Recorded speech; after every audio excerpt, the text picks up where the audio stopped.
The finale in the preseason for the Raptors had it all: a Scottie Barnes masterclass, clutch shots from Brandon Ingram, and of course, a win. Let's go to the film room. The only thing that's originally filmed is that and I've studied older films and tried to figure out how I got that impression. I was getting meetings right in the cutting room.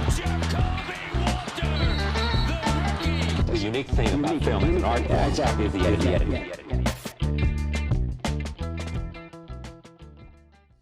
Scottie Barnes made more points in the paint in the first 10 minutes of this game than in the last 65 minutes of preseason basketball he had played. In fact, Scottie took just 2 shots outside of the paint on his way to a masterclass 31-point performance versus the Brooklyn Nets. Scottie was decisive, attacking closeouts, and getting into the teeth of the defense, and it paid off in the long run with how much attention he got once he got downhill. Pick and roll with him, and then he attacks the basket and rolls to the basket. And again, this is something that Scottie mentioned. Is like, I got to work more as a play finisher. I got to work more in the dunker spot. I got to be more aggressive.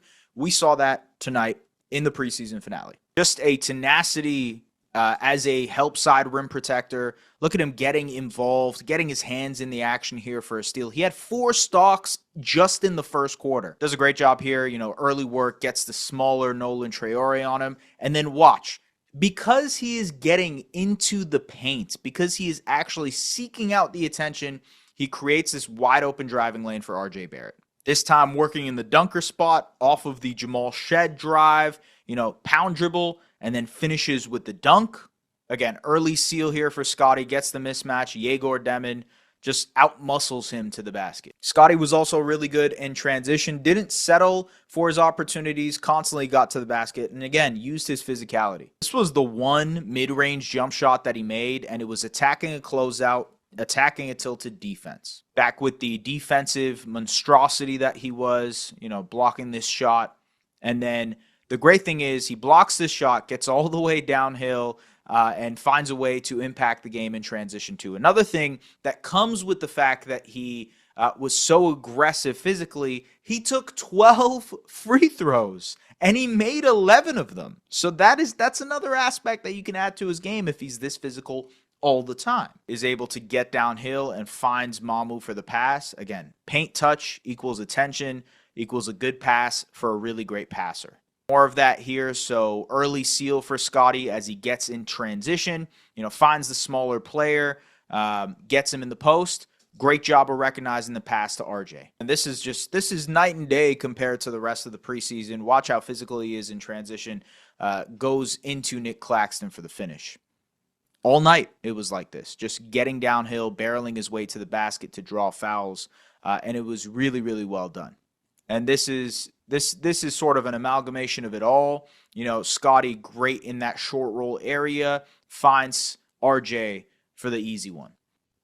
And one of the issues I had with Scottie in that Celtics game is that even when he was caught up above the break, he didn't take it downhill or attack the basket too often. And so you see in this possession, the actions that they run basically get nullified. It ends up with Scottie above the break. They're going to give him space. And so, he has a few choices here. He can either reset to Brandon Ingram to try and attack, give it to him here, or he can take the slower-footed Michael Porter Jr. one-on-one, right? And I think that's always the better choice for Scottie, is to attack downhill and get downhill as much as he possibly can. He did it really well tonight. One-on-one, squares up against MPJ, nice little pump, and then a step through and finish with the hook shot. That is the Scottie Barnes that we know, folks. So, folks, Scottie Barnes was awesome in this game. As we welcome you into the film room, make sure to like, comment, subscribe, do all those things that you guys want to do. By the way, we're having a little watch party Wednesday night against the Atlanta Hawks for the season opener, since it is in Atlanta. Us at Raptors Republic, along with the Hello and Welcome crew, will be watching the game at the Pint Public House. It's downtown Toronto, near the Rogers Center. We've posted it on Instagram and Twitter, so if you are interested, it's a completely free event. Basically, just come out and hang out with us. That's all it is. Come hang. Come watch the Raptors season opener. Should be some good vibes. You can talk hoops with us as well. We'd love to have you if you guys are down for it.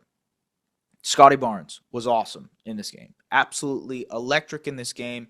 And man, what a relief that he was awesome, because truthfully, between the Jays losing tonight and the overall conversations that we've had to deal with Scottie Barnes over the last couple of weeks, it's been a little bit tough. But that said, what a game from Scottie, who I think has always in the preseason over the last few games been really good defensively, really impactful on the defensive end. His rebounding has stood out. But this was the whole package.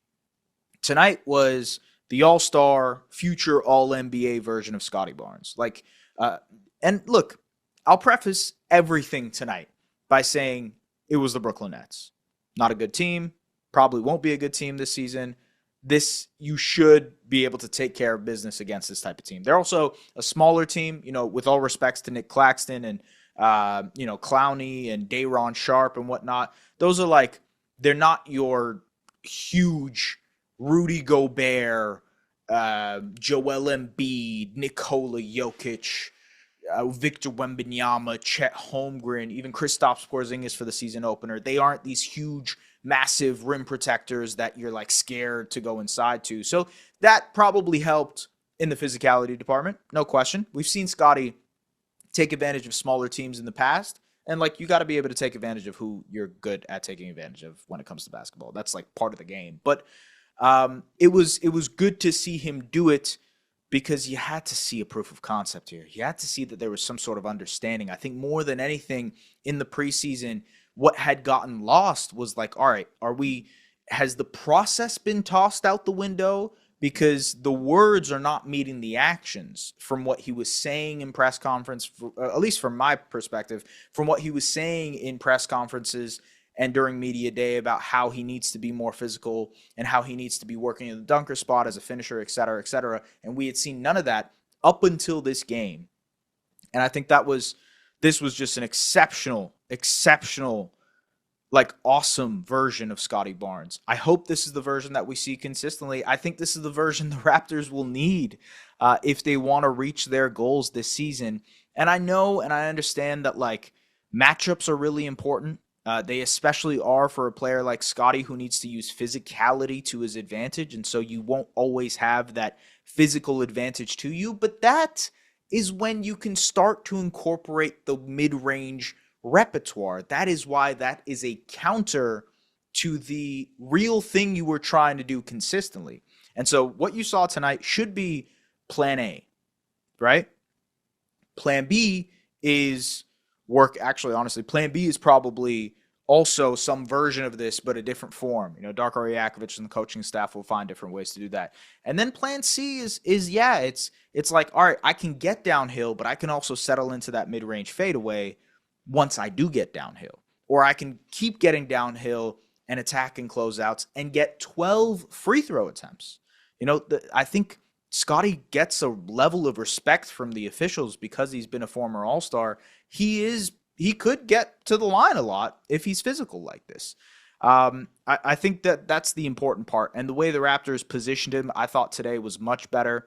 Kayla Gray on the TSN broadcast, I was listening to it, said that she spoke to Scottie and to Darko, and that they're both kind of understanding that this is a bit of an adjustment period, and he's trying to figure out where he needs to be in certain positions. He's feeling it out, essentially, right? He's trying to figure out where he can thrive. And I understand that. I think that makes a lot of sense in how he's looked recently. He looks like a player who's trying to figure it out. He looks like he's trying to see okay, where's the place offensively where I can make my impact? And we saw it sort of come together in a really great way tonight. Wanted to also mention Immanuel Quickley was excellent in this game. Actually, there were a lot of really good Raptors. The starters in general were excellent. Let me see if I could pull it up really quickly. But the starters won their minutes tonight, did so in a pretty massive way. Yeah, so they played 15 minutes, were plus 11. If you remember, against the Celtics, they played 15 minutes. They were minus 12.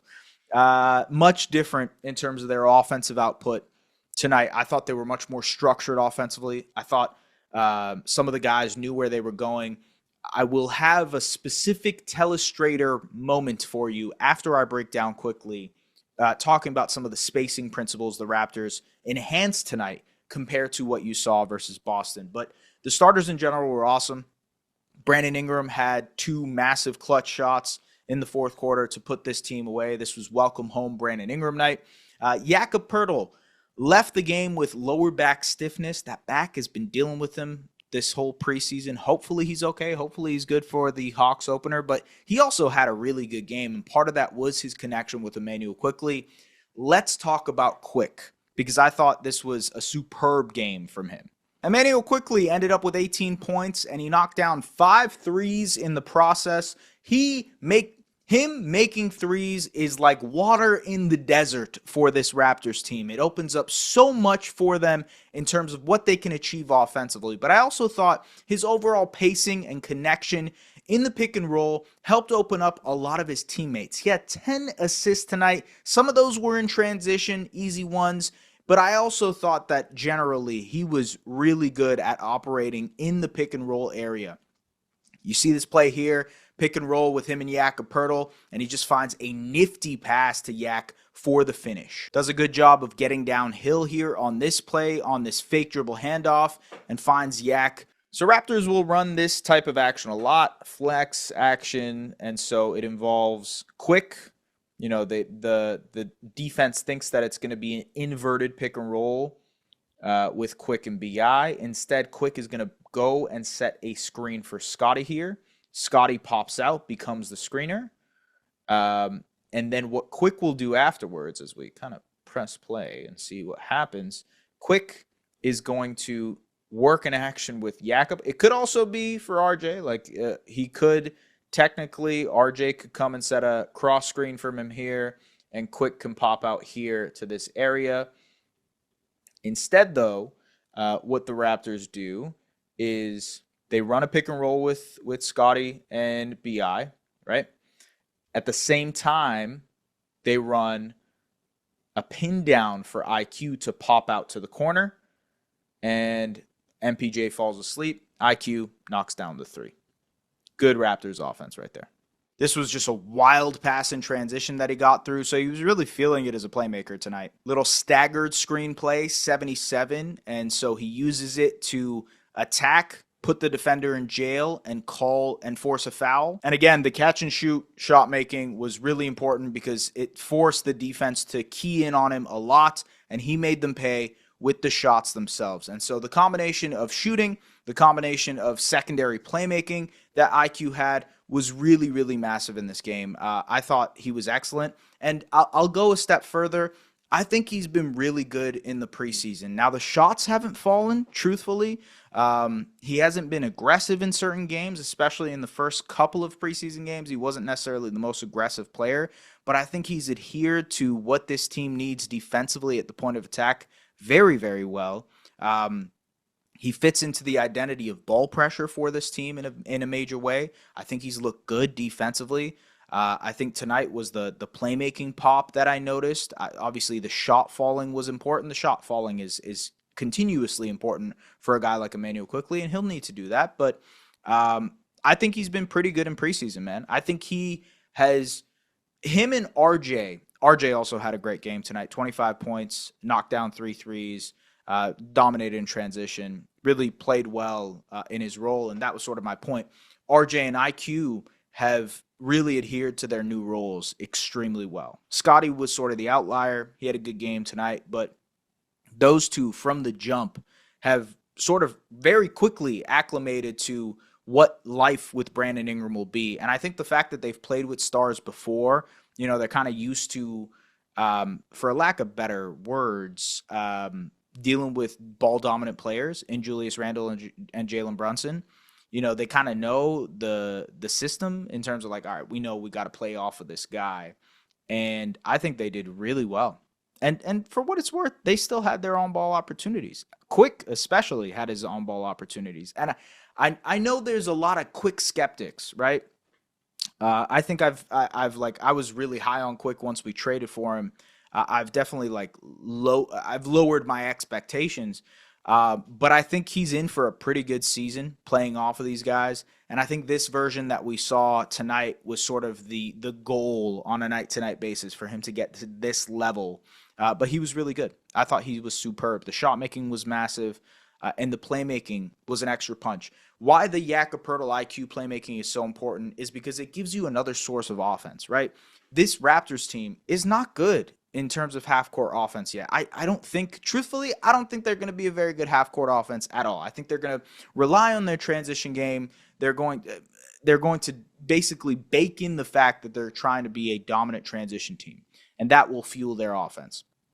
I think they will struggle in the half court. I think that maybe they get to a really good point at some point this season, but I think out the gates, their half court offense will be a work in progress.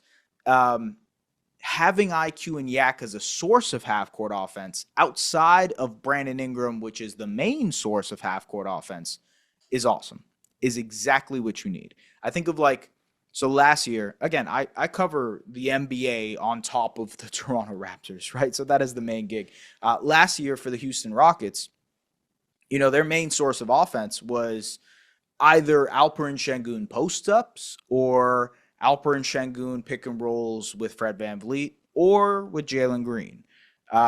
Those were their sources of offense. Now, the Rockets were not a good half-court offense. They relied, much like the Raptors are trying to rely this season, on defense, forcing turnovers, and getting out and running. That's how they counteracted having a bad half-court offense. And by the way, they ended up pretty good last year. Third in the Western Conference, won, I believe, 50 games or something like that. Took the Warriors to a really entertaining series. They have Kevin Durant now. That's how quick their luck changed. They also have very, very good stars and young players. My point is to that whole spiel right there about the Rockets. They had specific sources of offense, even outside of their transition game, that they could rely on. Having multiple avenues of that offense is the key. That's why Yak and IQ having chemistry together is very, very important. In terms of the chemistry, by the way, the Raptors staggered their starters tonight in a way that I thought I expected, just because I had talked to Darko for that article I wrote for Raptors Republic, and so it made sense to me the way that they did it. IQ, BI, and Yak were staggered together in groups with usually some shooting, so Ochai and Grady paired alongside them. And then RJ and Scottie were paired together, and that was the lineup with Jamal Shad and either Grady Dick or Ochai Agbaji or Jacoby Walter and Sandro Mamukelashvili, who also had a really good game tonight. 10 points, 5 rebounds, 2 assists, 1 block, 1 steal. Was pretty good defensively tonight. So yeah, I think that makes sense as a foundation for your transitional lineups. One that plays a lot smaller, plays faster, and another one that probably is a little bit more traditional in the way it approaches things. Okay, Telestrator segment insert here. Much better spacing from the Toronto Raptors starters tonight, and I think a lot of it had to do with how they were moving without the ball, even when they weren't involved in actions. And so as you see here, the play kind of boils down to a Scottie Barnes dribble handoff, and now we have Scottie open in this space here, attention all over BI, and as you see, RJ is about to make this backdoor cut to space the corner. That creates more room. And it's, again, these are spacing principles in the sense that, all right, you have one guy above the break. You have this shooter here that is attracting attention. You have the big here. Yak is actually pointing out to Scottie that, hey, Scottie is open. Make sure to swing there. And let's see how this play devolves. And as you see, RJ is about to make this cut, right? RJ is about to make this cut right here. Scottie, who was right here before, shakes up to about the 45. They flow into a staggered pick and roll. And so staggered, it's basically in the name, comes one pick and roll, one pick here, staggered pick, 77 action here. That's what they call it. So staggered pick and roll here. And again, this is why this spacing works, because you have essentially an empty side here because RJ just cleared this corner. You have Ingram here as the weapon, and IQ, because of his pull-up shooting ability, defenses are always worried about this area of the floor for him. Sorry, bad squiggle there, but you get what I mean. And he makes a really good pass in between 3 defenders to find Jakob Poeltl. And Scottie is still a danger in this area, especially with this much space. Look how much space Scottie has here. So if, sometimes they'll do a redirect pass if IQ doesn't have this pass available to him here. Sometimes IQ will pass it to Scottie. And again, because Scottie is such a great passer, he'll be the one to redirect the pass to Jakob on the roll. But very good spacing here, as you can see. More good spacing from the Toronto Raptors and their starting unit. And I want you to watch Scottie Barnes specifically on this play. So, he's trying to initiate an action with RJ and Jakob, especially in the post, because Jakob has Michael Porter Jr. on him. So that's a mismatch. Jakob can either take advantage. So RJ, he's telling RJ earlier to give the ball to Jakob, okay? That doesn't happen, though, but I want to note something here. So Scottie, after he gives the ball, starts coming all the way down here to the dunker spot. Good spacing right there. Doesn't camp out here above the break. We talked about that against the Celtics. And the reason that works is because if I were to show you here, so Scottie now above the break, Scottie now in the dunker spot, right? Jakob here, kind of basically the dunker spot here for him as well. But, Yak can also pop out here if he wants to for more space. But usually he'll camp in here. And this is good spacing because, one, you have IQ pretty open here. Terrence Mann has to pinch in to watch this drive on the bigger Nick Claxton, who has to guard in space. Nick Claxton pretty good in guarding space, so truthfully bad defense here by the Nets, but still goes to show you the spacing principles the Raptors are trying to adhere to, especially when it comes to Scottie. Scottie gets into this dunker spot, and good offense from the rest of it. So RJ attacks downhill, finds Quick, nice little pump, and that's a really good shooter getting a really good shot. Shout out to Samson for bringing up this play a little bit earlier, so I wanted to break it down for y'all. So this is a down screen that Grady is setting for Mamu. So this is for Mamu to get down here, right? And that is the initial part of this play right here where they have tons of options. So let's say, Grady does get this down screen on Mamu, then it's Mamu, with basically a downhill opportunity, cuts to the basket. That's an easy look if they get that and the defense miscommunicates, right? They don't get that. Mamu pops out. And now there's even more options because Mamu is a good playmaker. Mamu can operate from this position and make plays for others. So now there's other off-ball actions happening. Let's play it through. So as you see here, another down screen for RJ, right? So this is for RJ to get downhill here. Or if not, Scottie can flash middle or flash up. Or he can continue this. Or if there's good communication with Scottie and Grady, Scottie can come and set a flare screen for Grady, and Grady can pop out here for the above the break three. There's a lot of options to this. That's why I thought it was a good play that Samson brought up. So wanted to mention this. And so instead what happens is, exactly. Scottie flashes middle. Scottie has an opportunity here against Noah Clowney, and he does a fadeaway jump shot. Misses that, but honestly, I like the process there. Another, preordained play, set action for the Raptors. This is a Spain pick and roll. A lot of NBA teams run this. And so you can see here there's actually a down screen from Quick to get Yak into a better position for the pick and roll. And then they flow straight into a Spain pick and roll, which is essentially stacked pick and roll, but it means I screen one guy and one guy screens my guy is the simplest way that I could describe it to folks. So here's Yak setting a screen and IQ setting a screen on Yak's defender. And so it creates a lot of opportunities, so Yak can obviously roll to the basket here. If Scottie wants, he can reject this screen and get to the basket himself. Quick can pop out here for a three if there's miscommunication. So there's three different options, and in those options, there are many other options too. And so the Raptors run it. Same thing happens. Instead, Quick pops out.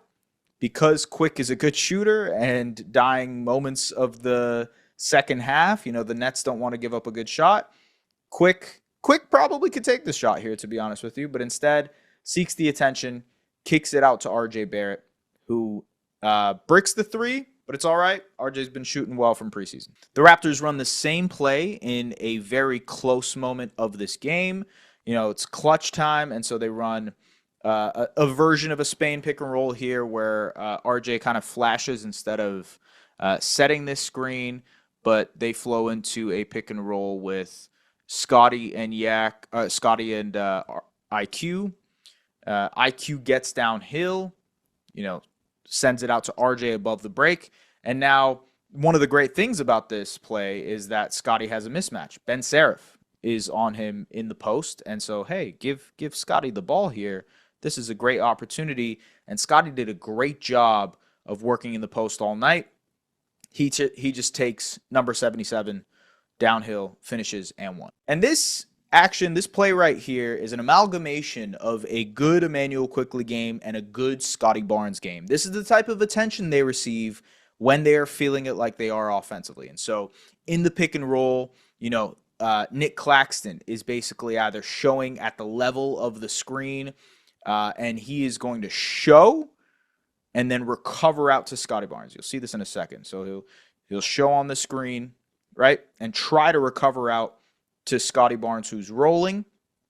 This is Cam Thomas's job to pinch in here to give Claxton the amount of time to get back to Scottie. And obviously Brandon Ingram is a threat. Ochai Agbaji in the corner is a threat. And look how many options now the Raptors and Brandon Ingram have. BI can hit Scottie here in the middle. He can wait till the defense collapses in and kick it out to RJ, or he can kick it out to Ochai for the three. A lot of options here because of the attention Immanuel Quickley received in the pick and roll. And so let's see what BI decides to do. He waits till the defense sets, finds RJ, who knocks down the wide open three. That's what the attention Scottie Barnes deserved tonight. That's the attention that IQ deserved. And so, folks, it was a fun one. The Raptors preseason is over. They finished 4-2. We got to see glimpses of basically everybody. We got to see why Brandon Ingram is so important to this half court, why he's so important to this offense. We got to see Scottie Barnes and him bounce back in a major way. Like I said, RJ and IQ, becoming accustomed to their roles. Jakob back. Hopefully he's okay and ready to go for the opener. Colin Murray-Boyles, by the way, we got an update today that he's day-to-day, and it's just a muscle strain on that elbow. So it seems like he's expected to play for the home opener, or for the season opener at least. We'll see if that's true. We got to see sort of the rotation for this Raptors team, and I think that is probably the main takeaways from this preseason. I think Grady Dick has had a good preseason. We can talk about that a little bit more down the road, but I am ready for regular season basketball. I don't know about you guys. We need to reduce how long this preseason is. 4 weeks is just too much, man. It's just way too much. 6 games of preseason basketball? Hell no. No way, man. Not needed. Not necessary. And I say this as a guy, as you can see from my background, I love basketball. But dog, 4 weeks? Some teams playing 8, 6, 7 games? Not necessary, brother. Not necessary whatsoever. If you are interested in regular season basketball, come watch it with us at the season opener at the Pint Public House. It should be a lot of fun. We really appreciate anybody who does end up coming along. We'd love to have you. Folks, subscribe, like, comment, do the things you guys do for Raptors Republic. As always, we are geared for a 6th season, not just in terms of Raptors basketball, but in terms of Raptors coverage. So we appreciate you guys. We'll see you later. Peace.